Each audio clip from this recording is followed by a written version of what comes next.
A UK hacker reportedly fooled top White House officials into engaging in fake email exchanges.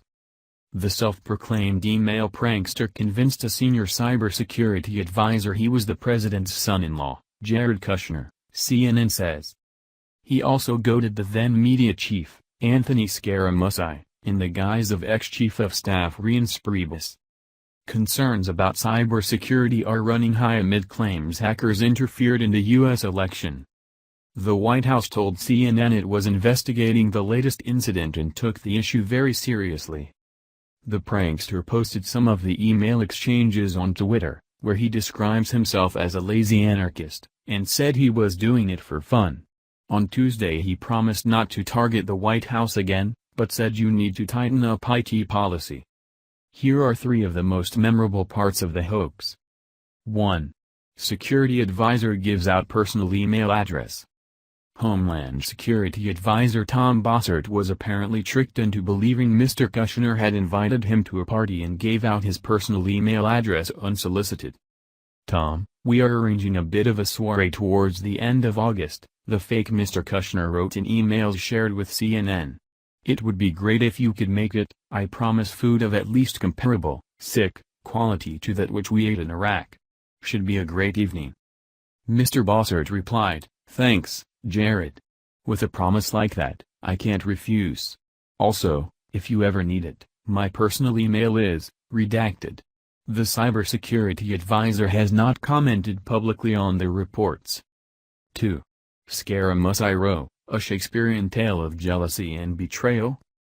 A day after Mr. Priebus was removed as White House Chief of Staff, the hacker emailed then White House media chief Mr. Scaramucci pretending to be his adversary. The fake Mr. Priebus accused Mr. Scaramucci of being breathtakingly hypocritical and acting in a way not even remotely classy.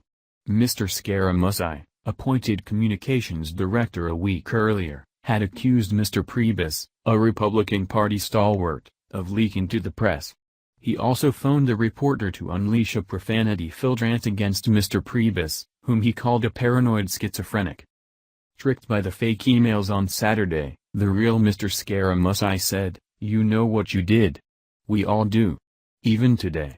But rest assured we were prepared. A man would apologize. When the pretend Mr. Priebus wrote back defending his work, Mr. Scaramucci responded, read Shakespeare. Particularly Othello. Mr. Scaramucci was sacked as President Trump's media chief on Monday. 3. Donald Trump Jr. cottons on. Eric Trump, too, was briefly hoodwinked by the prankster emailing as his older brother, Donald Trump Jr., about a long-range hunting rifle. But Donald Jr. soon realized it was a scam and replied, I have sent this to law enforcement who will handle from here. Experts told CNN the incidents showed how even the most powerful people in America remained vulnerable to phishing attacks, where hackers send fake emails to induce individuals to reveal personal information. Concern about politicians being targeted is particularly high after the attack on the Democratic National Committee during the U.S. presidential election. U.S. authorities attributed that incident to Russia and said that a significant component of the attack involved phishing. More recently, the electoral campaign of President Emmanuel Macron in France was targeted by a similar campaign. Thanks for watching. Please subscribe my STC News channel. Goodbye and see you again.